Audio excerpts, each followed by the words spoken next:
Yarn સુઈ જાને, હવે કેટલી વાર છે? ક્યાં સુધી રમવું છે તારે? અરે અહીં આવ. ચાલો ચાલો, બસ હવે હવે સુઈ જવાનું છે. હવે સુઈ જવાનું છે. ચાલો.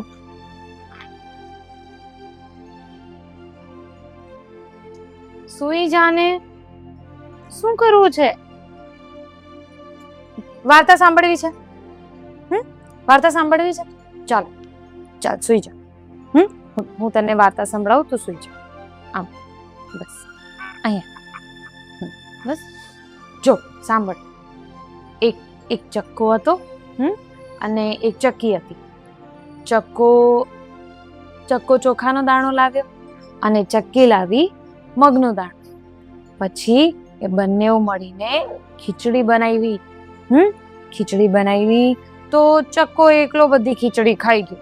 ચક્કી માટે ખીચડી રહેવા જ ન દીધી. પછી શું થયું ખબર છે? પછી એવું થયું કે પછી ચક્કાને ખીજાણે કે તમે શું કામ બધી ખીચડી ખાઈ ગયા. એવી સૂંઘ્યો લાગે છે. ક્યારનું મસ્તી કરતો હતો.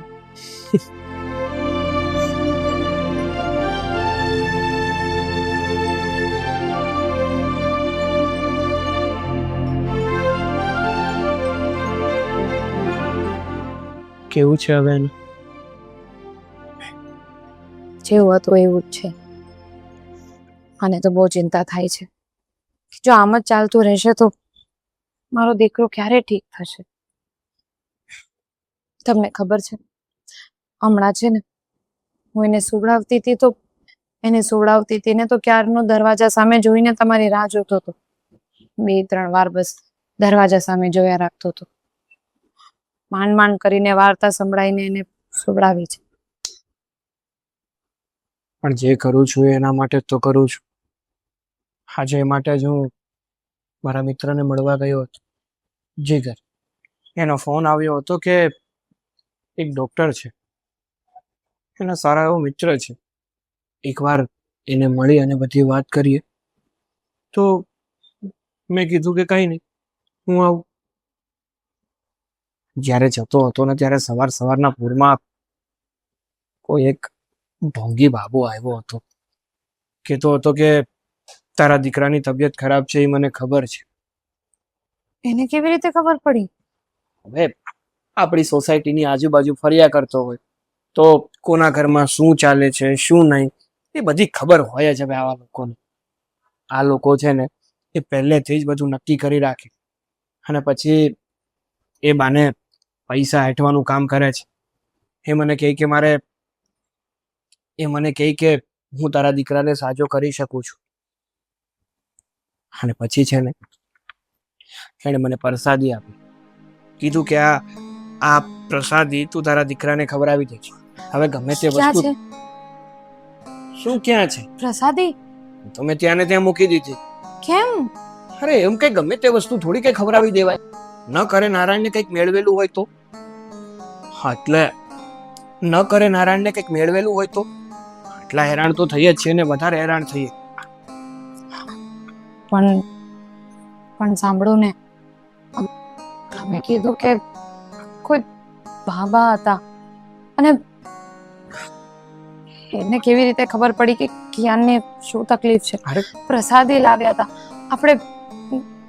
શું ખબર, જો ઠીક થઈ જતું હોય તો આમ ટ્રાય કરવામાં વાંધો શું હતું? અરે એવું કાંઈ ના હોય. સારા ડોક્ટર સારી દવાઓ આપે છતાંય સારું નથી થતું. એ શું પ્રસાદીથી થઈ જાય? અને ન કરે નારાયણને એમાં ઊંઘની દવા કે કોઈ બીજી દવા નાખેલી હોય તો, અને એ પ્રસાદી કે એ વસ્તુ આપણે આપણા દીકરાને ખવડાવીએ અને કંઈક નવી અસર શરૂ થઈ જાય તો? તમારી વાત બરાબર છે, પણ તો મારી ગાડી શરૂ નથી થતી ને એટલા માટે એની પાસે 5 મિનિટ ઊભો રહે, બાકી ઊભો જ પણ નહીં, જતો જ રહે. જો તમારી વાત બધી બરાબર છે, પણ મને એવું લાગે છે કે જો એ બાબા ખરેખર ભગવાન હોય તો, કદાચ ભગવાન આમ મનુષ્ય રૂપમાં તમારી પાસે આવ્યા હોય તો. આ કેવી વાતો કરે છે તું પણ! મમ્મીની સાથે રહી રહીને તું પણ મમ્મી જેવી જ થવા લાગી છે. અને જો ખરેખર એ વ્યક્તિ ભગવાન હોય તો મારી પાસે શું કામ આવે? હું તો માનતો પણ નથી. મમ્મી પાસે ના જાય? ખબર નહીં, મમ્મી એવું બોલ્યા કરે છે. છોડે બધું, મારું માથું ફાટે છે અત્યારે. એક કપ ચા બનાવજા.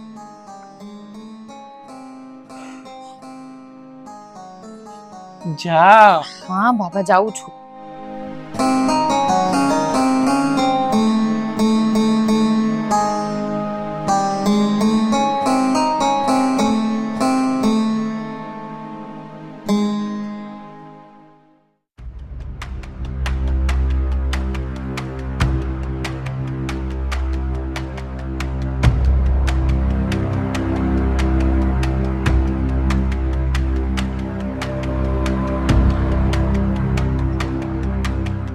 અરે સંભાળો.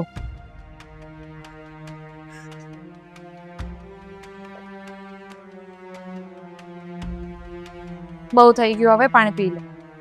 ના, મારે પાણી નથી પીવું. શું કામ આવું કરો છો? આવું કરવાથી કઈ કિયાનને સારું નહીં થઈ જાય. પાણી પી લો ને કઈ ખાઈ લો. તું સમજ, રામાપીરનું મારી બાધા છે. બધું સારું થઈ જશે. જુઓ મમ્મી, આવું બધું કઈ નથી હોતું. તમને શ્રદ્ધા છે, તમે ભક્તિ કરો, એનો વાંધો નથી, પણ આવી રીતે આમ અન્ન જળ મૂકી દેવાથી કઈ નથી થવાનું. પી લો ને, ખોટી તમારી તબિયત બગડશે. મને કઈ નહીં થાય, તું ચિંતા નહીં કર. સાંભળવું જ નથી બસ આ ઘરમાં કોઈને. એક વારમાં કેમ નથી સમજતા? જુઓ, મને ખબર છે કે મને તમારી ઉપર ગુસ્સો છે. કિયાન સાથે જે કંઈ પણ થયું, હું હજી માનું છું કે એ બધું તમારા લીધે થયું.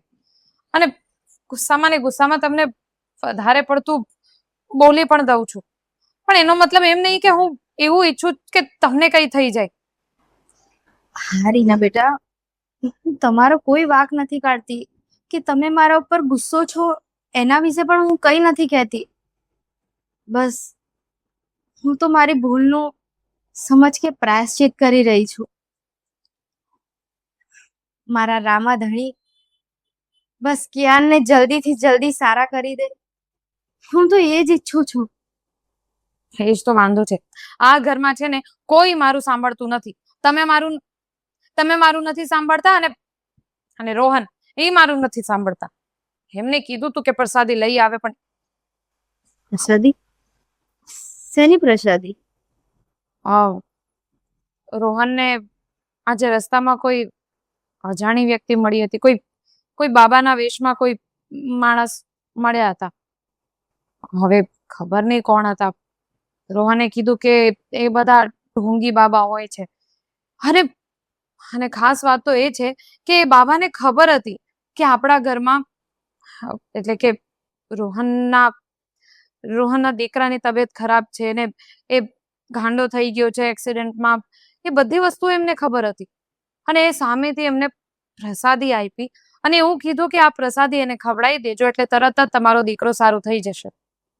પણ એમને પ્રસાદી ન લીધી, ક્યાંક મૂકીને આવી ગયા. એમને કીધું કે આવી રીતે આમ પ્રસાદી ન લેવાય, એમાં કઈ દવા ભેળવી દીધી હોય તો થઈ ગયું તો.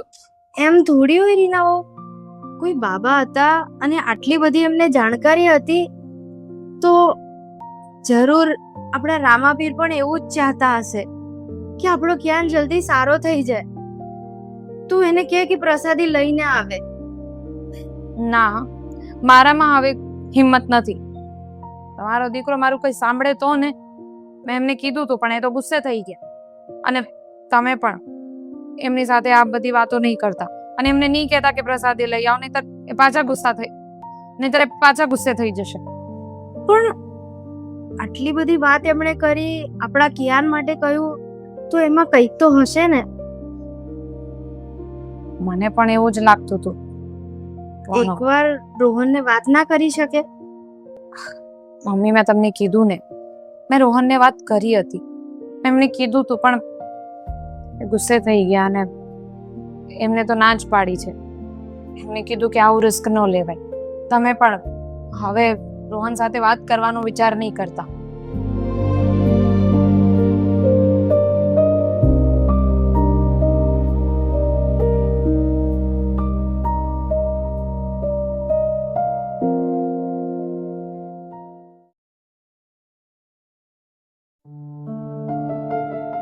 હે રામદેવ પીર બાપા, 12 બીજના ધણી, આ તમે શું કર્યું? પીર બાપા, આ તો તમે મારા દીકરા કિયાનને સારો કરી દો. તમને ખબર છે ને, આ સોનાલી કિયાનની દાદી આજે 2 દિવસથી અન્નનો ત્યાગ કરી દીધો છે. નથી કઈ ખાતી, નથી પાણી પીતી. ભગવાન, હું તો તમને એક જ પ્રાર્થના કરું છું, તમે મારા દીકરાને સારું કરી દો ને, તો આ બધી જ સમસ્યાનો અંત આવી જાય એમ છે. તમે તો અંતર્યામી છો. તમે તો દુખ્યાના દુઃખ દૂર કર્યા છે, તો તમે તમારા ભક્તનું આટલું દુઃખ નહીં દૂર કરો. હે રામદેવ પીર, હું બીજું કાંઈ નથી માંગતો. મારા દીકરાને સાજો કરી દો. બસ મારા દીકરાને સાજો કરી દો. હે રામા પીર.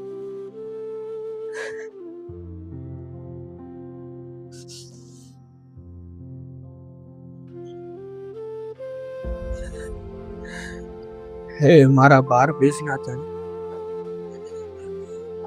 મારા બાપુ તને ઓળખી નો એક. ખરેખર તમે તો મારી વારે આવ્યા છો. મારા દીકરાને સાજો કરવા આવ્યા હતા, અને હું નફટ માણસ તમારો જનાદર કરીને બેઠો. પ્રભુ, તમારો જનાદર કરીને બેઠો. જો તમે આપેલો પ્રસાદ મેં મારા દીકરાને ખવડાવ્યો હોત ને, તો આજે મારો દીકરો સાવ સાજો થઈ ગયો. મને માફ કરી દો. એ મારા 12 બીજના ધણી, હે રામા પીર, મને માફ કરી દો. મારાથી બહુ મોટી ભૂલ થઈ ગઈ છે પ્રભુ, મારાથી બહુ મોટી ભૂલ થઈ ગઈ છે. બહુ મોટી ભૂલ થઈ ગઈ છે. શાંત થઈ જા બેટા. રામદેવ પીર જરૂર આપણી અરજ સાંભળશે, અને તું જોજે આપણો દીકરો સાજો થઈ જશે. જરૂર સાજો થઈ જશે. જય રામા પીર. ચાલ.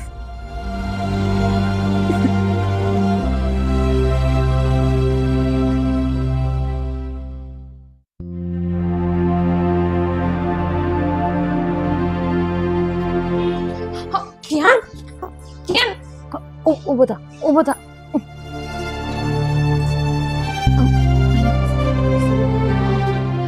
શું થયું બેટા? તમે નમસ્તે. તમે કોણ? નમસ્તે, હું વૈદરાજ. વૈદરાજ?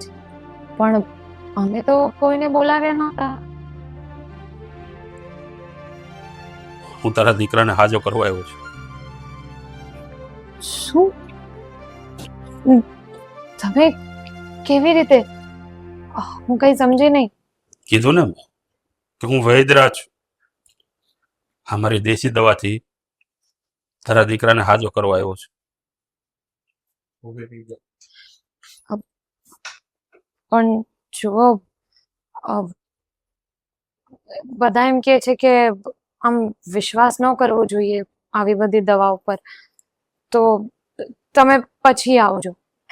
અને એમ પણ રહી વાત મારા કિયાનને સાજા કરવાની, તો અત્યાર સુધી હા દેશના સારામાં સારા ડોક્ટરોને બતાવી દીધા છે અમે.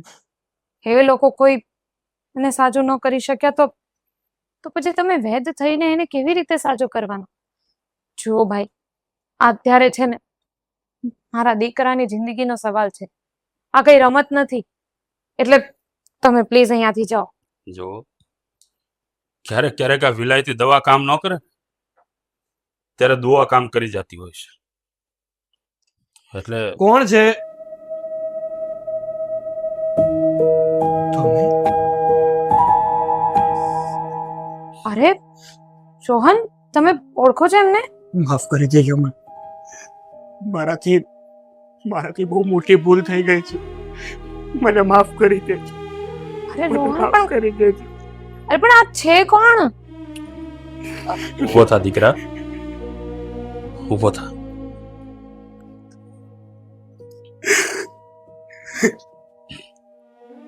તે દિવસે મેં તને પ્રસાદ આપ્યો હતો ને, એ જો તારા દીકરાને ખવડાવી દીધો હોત ને તો અત્યારે તારો દીકરો સાજો થઈ ગયો હોત. તમારી વાત સાચી છે.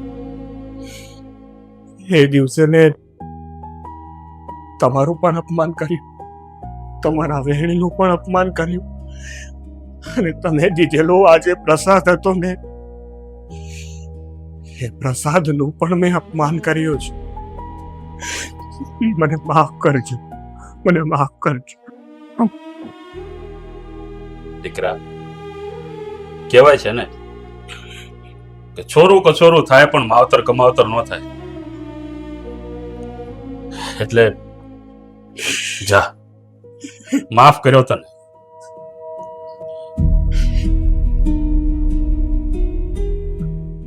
રામદેવ, હે મારા અલગ ધણી, તમે અમારા આંગણે મારા રામાધણી, તમારો ખૂબ ખૂબ આભાર. બેટા, તારી ભક્તિથી હું પ્રસન્ન થયો હતો અને તારા દીકરાને હાજો કરવાનું પણ લઈને આવ્યો હતો. એટલે બેટા જા, પાણીનો ગ્લાસ લઈ આવ.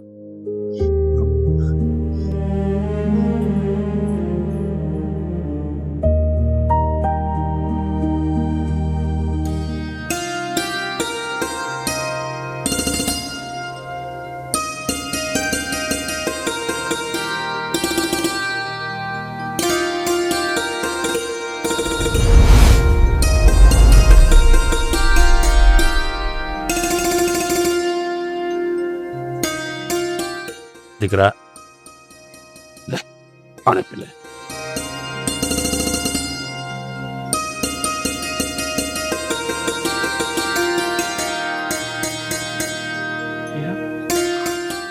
બોલો સીતારામ.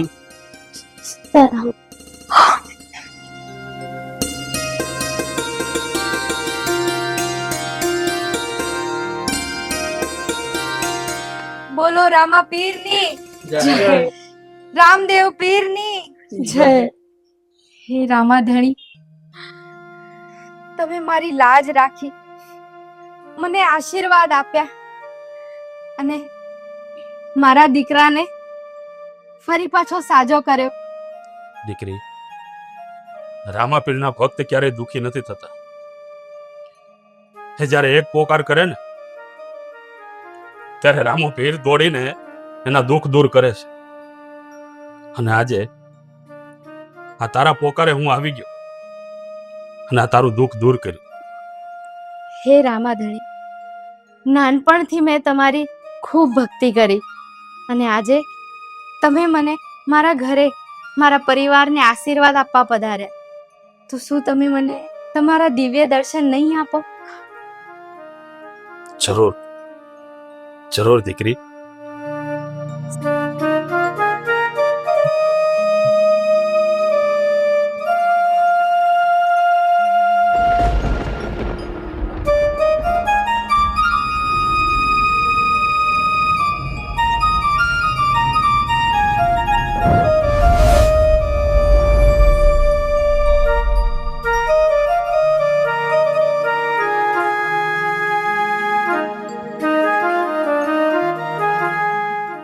રામદેવ પીરની જય.